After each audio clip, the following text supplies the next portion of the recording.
안녕하십니까. 2022년 5월 9일 최병무의 팩트 시작하겠습니다. 이재명 민주당 상임고문이 인천 계양을내 공천이 되니까, 자, 국민의힘에서는 누구를 대항마로 내세울 것인가, 뭐 설왕설래가 한참이고요. 이런저런 그 사람들이 이제 페이스북이나 뭐 또는 방송에 나와서 그 얘기를 하고 있습니다. 근데 어떤 사람을 해야 될까? 국민의힘에서 뭐 이에 대해서 제가 한번 생각을 해봤는데, 왜 그러냐면 이런 것들이 이제 국민의힘으로서는 뭔가 그 이번 보궐선거의 구도를 어떻게 끌고 가느냐 이런 거하고 매우 밀접한 관련이 있거든요. 그래서 사실은 오늘이 9일이니까 12일, 13일 이때가 후보 등록입니다.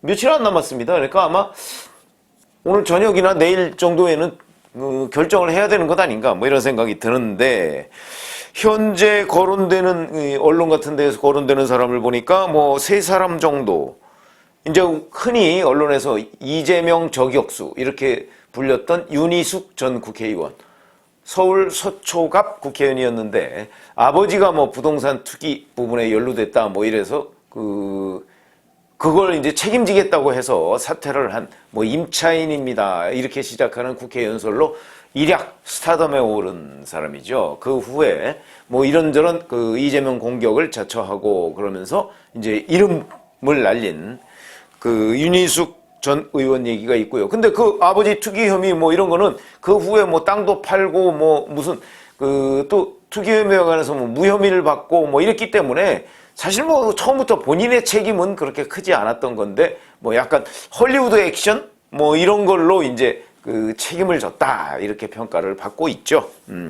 자, 그 외에 오늘 보니까 2012년에 19대 총선 때 민주당 소속으로 그때 개항을 해서 당선된 최원식 전 의원 이런 사람이 있더군요. 이때는 이제 송영길 전 대표가 인천시장으로 가니까 그때 이제 그 빈 지역구에서 최원식 전 의원이 민주당 소속으로 공천을 받아서 당선됐는데, 그 이후에 민주당을 탈당하고 국민의당, 안철수 국민의당으로 말을 갈아탄 이런 사람입니다. 이 사람이 있고, 그 다음에 현재 당협위원장이 있습니다. 윤형선이라고 현재의 당협위원장이 있습니다. 뭐 대략 거론되는 사람이 이 세 사람 정도 되더군요. 윤형선 그 현 당협위원장은 송영길 전 대표하고 몇 번 맞붙었는데 한 번도 이기지 못했습니다. 자, 근데 이제 6일 재보궐선거 공천관리위원장이 윤상현 의원인데 뭐 인천이시였구죠. 오늘 그 기자들하고 통화해서 이렇게 얘기했더군요. 지도부 일각에서 윤희숙 전략공천 의견을 제시를 했고, 그래서 이를 내부적으로 논의하고 있다 이렇게 얘기를 했습니다. 이 윤희숙 전 의원은 6일날 당에서 내가 꼭 필요하니 나가라 하면 따르겠다 이렇게 얘기를 했습니다.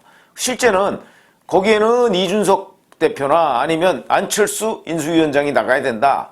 그러나 그런 사람들이 안 나가고 당에서 나를 나가라고 하면 내가 나가겠다. 뭐 이런 뉘앙스고, 오늘 페이스북에다가 또 이렇게 올렸습니다. 이재명 전 지사 본인의 범죄 행위로 인한 정치적 위험은 수사부터 받고 깨끗이 혐의를 벗은 후에 선출직에 나오는 게 국민에 대한 기본적 도리다. 그래서 이재명 전 지사를 한 번 더 저격을 했습니다. 아마 본인이 이재명 대항마로 인천 계양을에 출마하겠다는 생각이 상당히 많은 것으로 보입니다.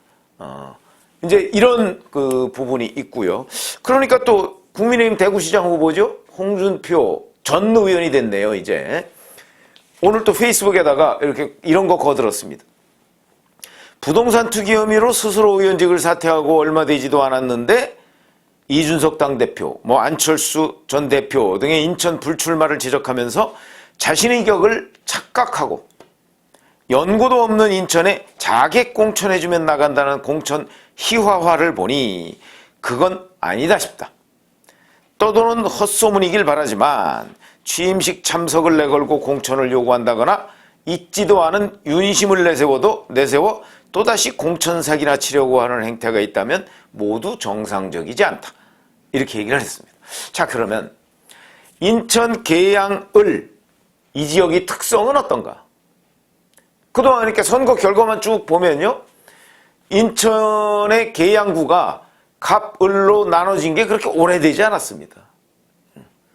그러면 갑, 을로 나눠지기 전에 인천 계양구였을 때 이때 그 출마한 사람이 누구냐? 안상수 전 인천시장, 안상수 전 의원, 계양구에 출마한 적이 있습니다.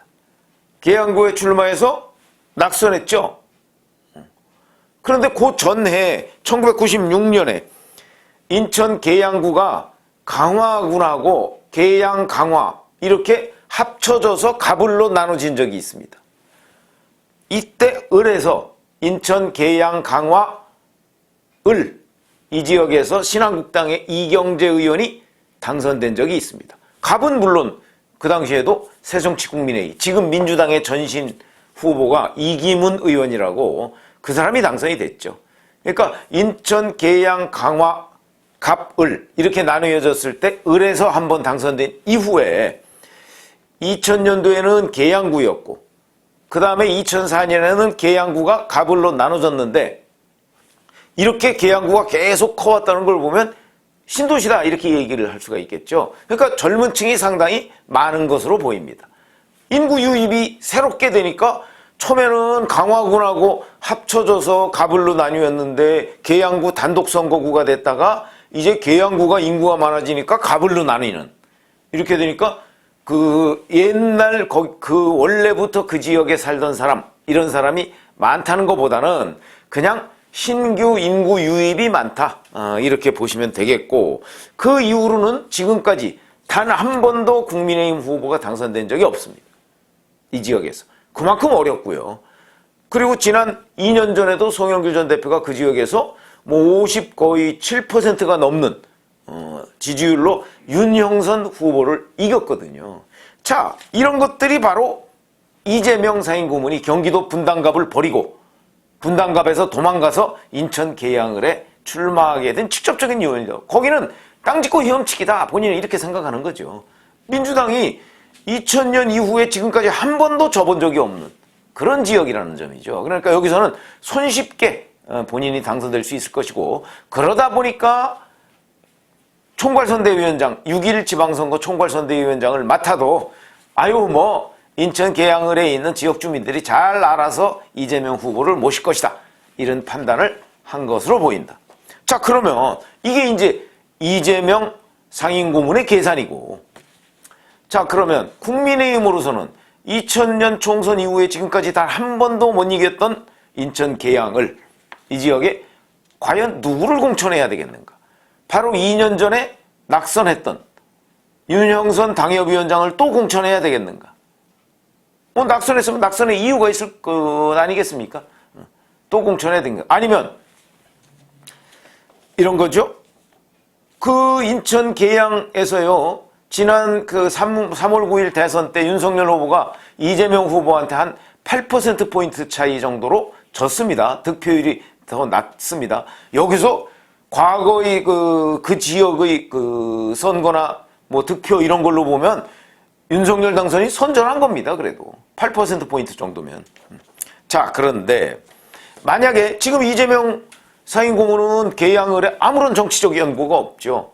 그렇기 때문에 이제 명분 없는 선택이다 이런 지적을 많이 받고 있는 건데 자, 만약에 거기에 또다시 정치적 연고가 없는 사람을 국민의힘이 공천을 한다. 그게 이제 바로 윤희숙 전 의원이 거론했던 이준석 대표라든가 안철수 인수위원장이라든가 아니면 윤희숙 전 의원 본인이라든가 글쎄 제가 잘 모르지만 이 셋 다 아마 정치적 연고가 없을 겁니다. 계양을 하고 아마 계양을이 정확하게 어느 지역인지 잘 알지도 못하지 않을까 이런 생각이 들 정도로 아무런 정치적 연고가 없는 사람이고 다만 이 셋 중에 한 사람이 출마를 한다고 한다면 이건 뭐 결국은 이재명 대항마로 중앙에서 누가 내려간다 뭐 결국 이 개념이죠. 그러니까 스타성 있는 인물로 이재명에 맞선다 이런 얘기인데 국민의힘에서 가장 스타성이 많았던 인물 그동안에 누구죠?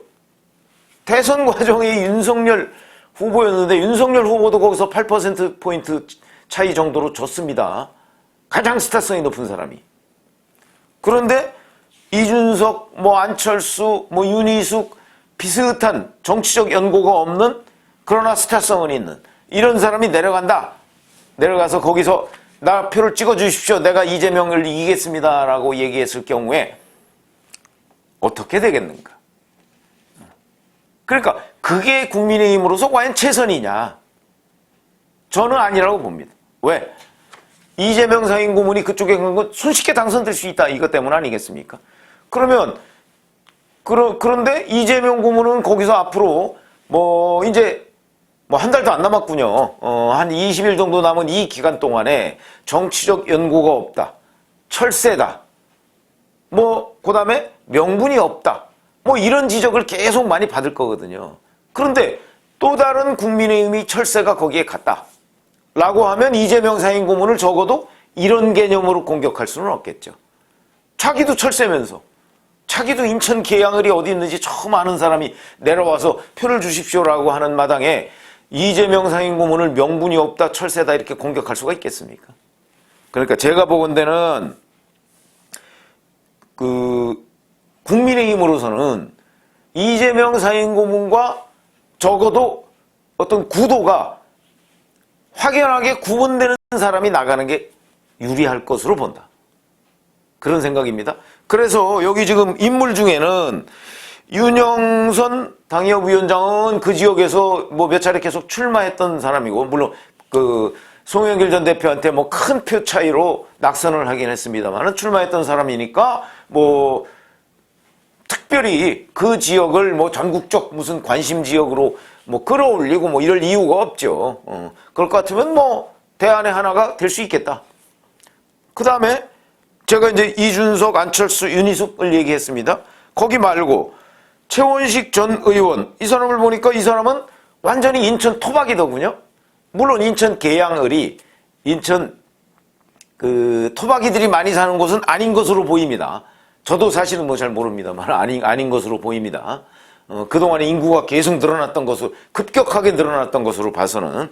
그러나 최원식 전 의원은 인천 출생이고 인천에서 초등학교, 중학교, 고등학교를 다 나왔다군요. 부평중학교, 부평고등학교 이렇게 다 나와서 인천에서 시민단체 활동을 했었고, 그러니까 성향으로 보면 민주당 성향에 굉장히 가까운 사람인데 민주당하고 불만이 있어서 해서 나와서 안철수당으로, 그러니까 국민의당으로 들어가서 활동을 해서 지금 현재 윤석열 인수위원회, 이제 해산됐지만 윤석열 인수위원회에서 일했던 사람이다 하는 관점에서 본다면 오히려 이 사람은 토박이 대 철새 구도로 확실하게 선거운동을 할 수 있는 사람이다 이렇게 봅니다. 그래서 제가 보건대는 국민의힘으로서는 이재명의 링, 이재명이 올라있는 링, 이거는 철새들의 링입니다. 근데 이 철새들의 링에 다시 철새가 가서 싸우는 것은 이재명하고 체급도 별로 맞지도 않고, 적어도 이재명은 1600만 표 이상의, 물론 개양을 해서 얻은 건 아니지만 이상의 전국표를 얻었던 사람입니다. 불과 2달 전에. 그런 것 때문에 지금 명분이 없다고 지금 얘기를 하는 거거든요. 그런데 거기에 또다시 인천 계양을과 정치적 연고가 전혀 없는 사람은 결국 이재명의 링에 올라가서 이재명과 싸우려고 한다. 이거는 바람직한 구도는 아니죠.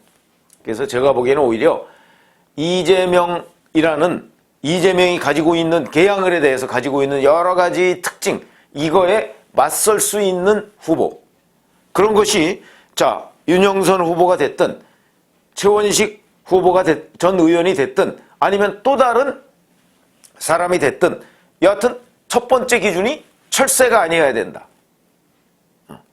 그러니까 다른 지역에서 날라와서 전혀 정치적 연고가 없는 사람, 이런 사람이면 이재명과 거의 똑같은 사람이 되지 않습니까? 그러니까 그런 사람 곤란하다라는 것이고, 오히려 이재명 후보와 뭔가 정치적 성향도 좀 다르고, 그 다음에 어떤 여러 가지 지역 토박이나 이런 걸로 해서 이재명 후보를 또 공격할 수 있는 부분, 그 다음에 이재명 후보의 예를 들어서 저격수 이런 거야 이제 어차피 앞으로 맞서게 되면 이제 하는 일이고, 이렇게 돼서 오히려 이재명의 링과 다른 링에서 싸울 수 있는 사람이 보다 유리하지 않을까. 그게 이재명을